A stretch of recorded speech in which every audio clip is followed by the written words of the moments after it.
আমাদেরকে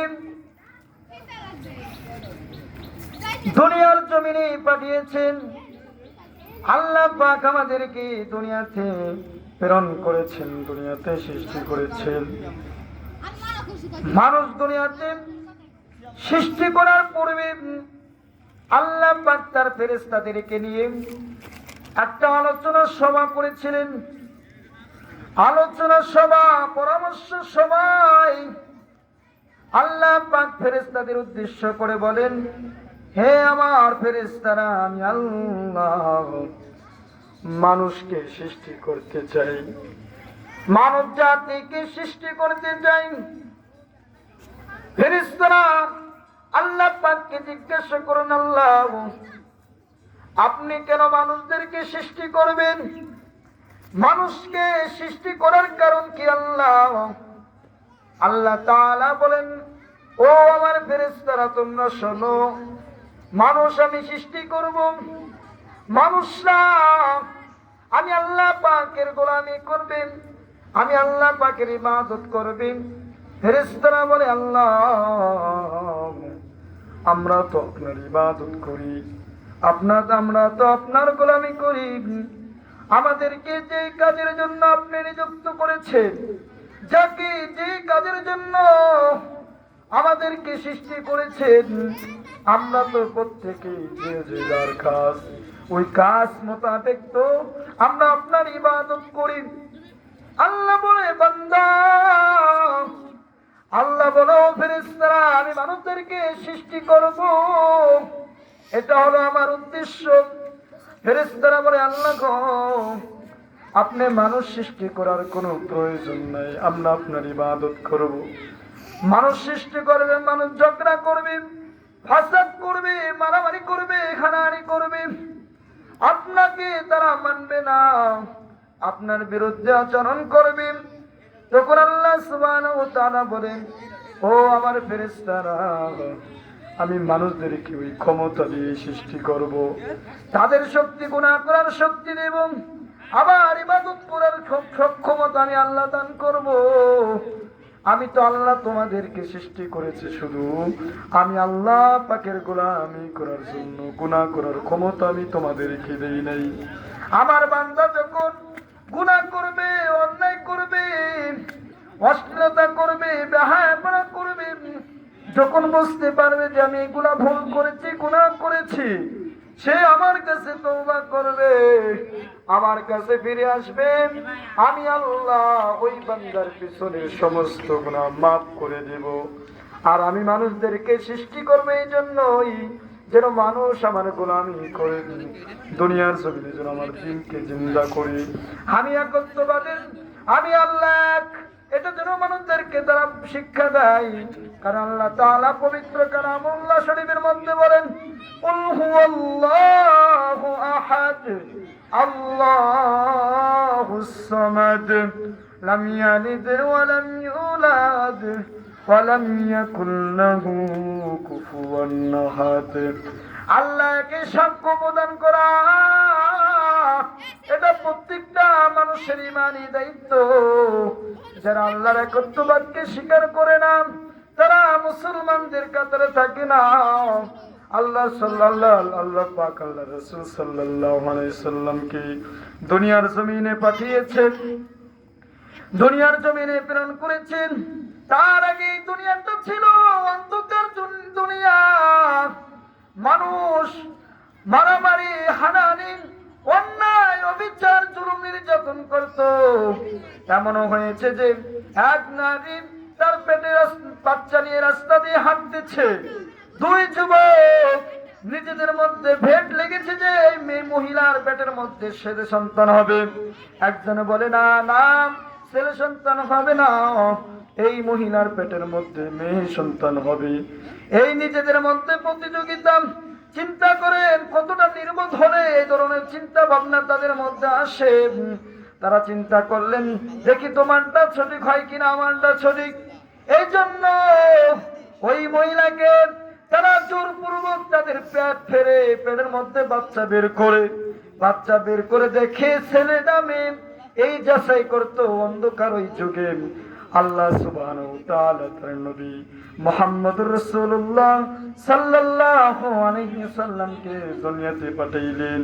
তাকে দুনিয়াতে পাঠিয়েছেন দ্বীন নিয়ে, কালিমা নিয়ে, ইসলাম নিয়ে যখন দুনিয়াতে পাঠাইলেন, মানুষের কাছে যখন তিনি ধারে ধারে যাইয়া কালিমার দাওয়াত দিলেন, লা ইলাহা ইল্লাল্লাহ মুহাম্মাদুর রাসূলুল্লাহ।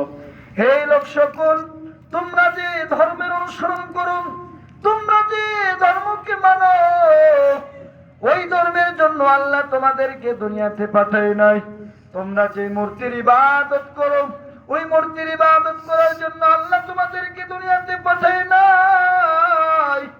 আল্লাহ তোমাদেরকে দুনিয়াতে পাঠাইছেন একমাত্র আল্লাহ সুবহানাহু ওয়া তাআলার ইবাদত করার জন্য।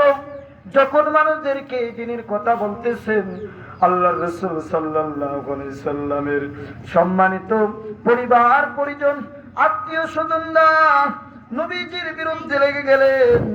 সারা জীবন মুহাম্মদকে আমরা বিশ্বাস করেছি, আলামিন উপাধি দান করেছি, তাকে অনেক সম্মান করেছি, কিন্তু সে এখন আমাদের ধর্মের বিরোধিতা করে, আমাদের প্রতিমার বিরোধিতা করে, আমাদের অনুসরণকে তিনি প্রত্যাখ্যান করে মানুষের মধ্যে ফিতনা করতেছেন।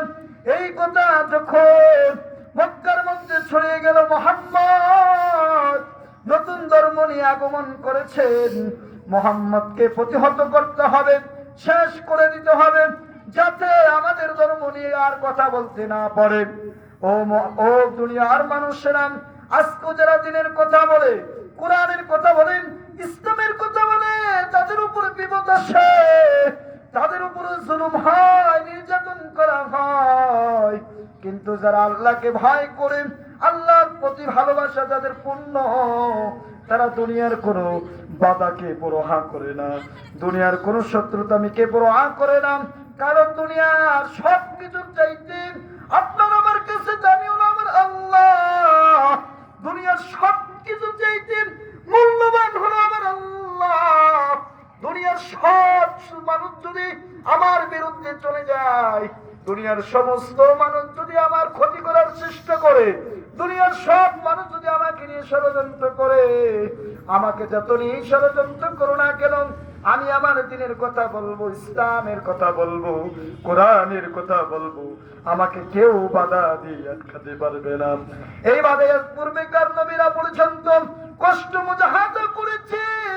নবীজি দ্বীনের দাওয়াত দেয়, কাফিররা ষড়যন্ত্র করে কিভাবে মুহাম্মদের এই দাওয়াতকে বন্ধ করে দেওয়া যায়। আল্লাহর রাসূল সাল্লাল্লাহু আলাইহি সাল্লাম নিজের জান মাল কুরবান করে দিয়েছে, নিজের জীবন কুরবান করে দিয়েছে শুধু আল্লাহর দ্বীন প্রতিষ্ঠা করার জন্য, আল্লাহর দ্বীন মানুষের কাছে প্রচার করার জন্য। যখন আল্লাহর রাসূল সাল্লাল্লাহু আলাইহি সাল্লাম মানুষদের কাছে দাওয়াত দেয়, আপনারা মানুষের কাছে দ্বীন প্রচার করেন, তখন কাফিররা ষড়যন্ত্র করলেন, মানুষের কাছে বলা শুরু করলেন, মুহাম্মদ পাগল হয়ে গেছে, মুহাম্মদের খাওয়া দাওয়ার কোনো কাজ নাই, যে আমাদের ধর্মের পিছনে লেগেছে।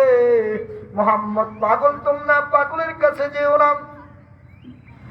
আবু জাহেলের স্ত্রী উকবা সাহেবার স্ত্রীরা ষড়যন্ত্র করলো, মানুষের দ্বারা দ্বারা যা বলতেছে মুহাম্মদ পাগল, তোমরা মুহাম্মদের দ্বারে কাছে যেও না, কারণ মুহাম্মদ পাগল হয়ে গেছে, উন্মাদ হয়ে গেছে, মুখ দিয়া যা আসে তাই বলে, তোমরা মুহাম্মদের কথা শুনিও না।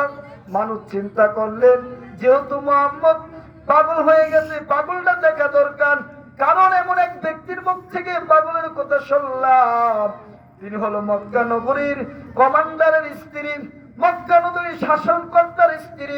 অতএব তিনি যেহেতু তার মুখ দিয়ে পাগল শব্দ বের হয়েছে, যে পাগলের কথা বলেছে মুহাম্মদ, যে মুহাম্মদকে পাগল বলেছে, এটা কোনো সাধারণ পাগল না। অতএব এই পাগলকে চেনা দরকার আছে। মহিলারা ধরে ধরে যোগদান করে পাগল দেখার জন্য আল্লাহর রাসূল সাল্লাল্লাহু আলাইহি সাল্লামের খানকে চলে গেলেন।